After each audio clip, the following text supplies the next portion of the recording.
उत्तराखंड के चंपावत में चर्चित नाबालिग गैंगरेप केस में एक बड़ा मोड़ सामने आया। चंपावत पुलिस ने दावा किया कि ये केस आपसी रंजिश के चलते अपने विरोधियों को फंसाने के लिए सुनियोजित साजिश के तहत रचा गया है। चंपावत की पुलिस अधीक्षक रेखा यादव ने इस मामले का खुलासा करते हुए कहा कि एक व्यक्ति ने कोतवाली चंपावत में तहरीर देकर आरोप लगाया था कि उसकी 16 साल की बेटी के साथ 3 लोगों ने गैंगरेप किया है। शिकायत मिलते ही पुलिस ने तत्काल पोक्सो एक्ट के तहत मुकदमा दर्ज कर लिया था। इस मामले की गंभीरता को देखते हुए पुलिस क्षेत्राधिकारी चंपावत की निगरानी में 10 सदस्यीय एसआईटी गठित की गई। पुलिस टीम ने घटना स्थल का निरीक्षण कर फोरेंसिक टीम की मदद से वैज्ञानिक तरीके से सबूत जुटाए। पीड़िता का मेडिकल परीक्षण, सीडब्ल्यूसी के समक्ष काउंसलिंग और न्यायालय में बयान भी दर्ज करवाए गए। जाँच के दौरान पुलिस को कई महत्वपूर्ण तथ्य मिले। उन्होंने बताया कि नाबालिग घटना वाले दिन अपनी इच्छा से एक विवाह समारोह में अपने दोस्त की शादी में शामिल होने के लिए गई थी। सीसीटीवी फुटेज और कॉल डेल रिकॉर्ड से उसकी गतिविधियों और विभिन्न स्थानों पर आवाजाही की पुष्टि हुई है।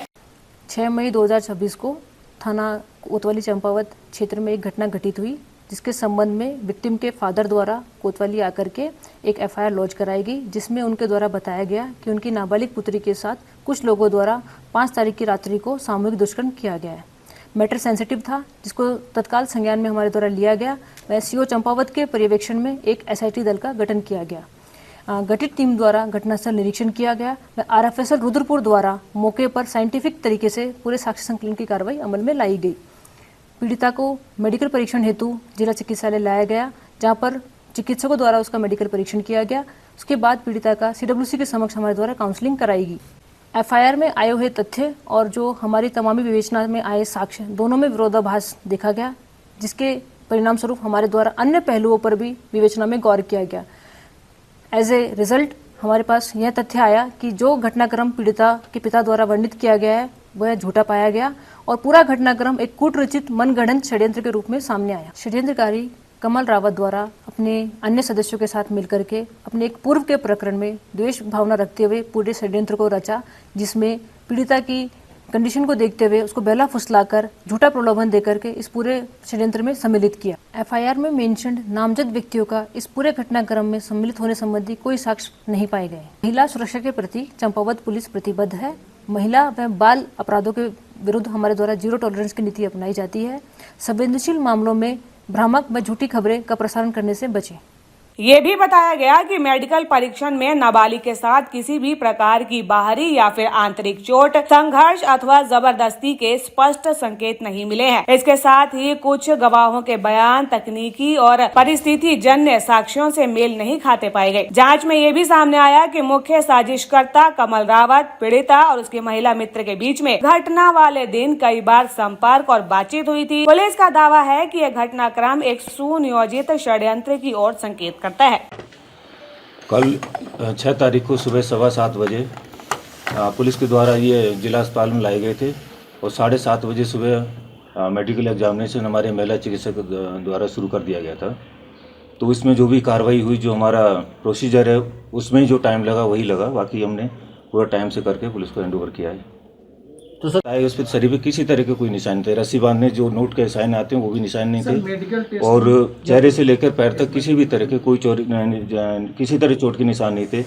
राइट इस पे रिस्ट पर जरूर एक निशान था, लेकिन वो ब्लूज का वो 3 दिन पुराना था। 3 दिन पुराना, उसके कलर के हिसाब से हम बता सकते हैं किस दिन का कितना है। तो वो ब्लूज था, वो 3 दिन पुराना था, इससे कोई संबंध नहीं है। इस तरह पूरे शरीर पे किसी तरह के चोट का स्ट्रगल के निशान नहीं थे। निशान और दुष्कर्म की बात हो रही है, दुष्कर्म के लिए बताइए, क्या ये पुष्टि हुई है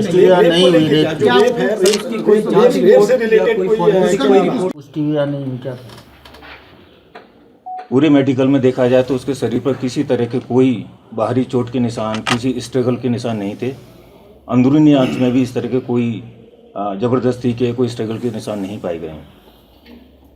द्वारा बताया गया, मैंने भी खुद अपना उसका पूरा देखा है, उसको पूरा स्टडी किया है इसको, तो उसमें ऐसा किसी तरह का कोई दुष्कर्म का नहीं पाया गया है। हम जांच के लिए स्वाब लेते हैं, हेयर लेते हैं, जो भी चीज़ हम लेते हैं, कपड़े सील करते हैं, वो तो हमारा प्रोसीजर है, वो हमने अपने करके पुलिस को दे दिया है।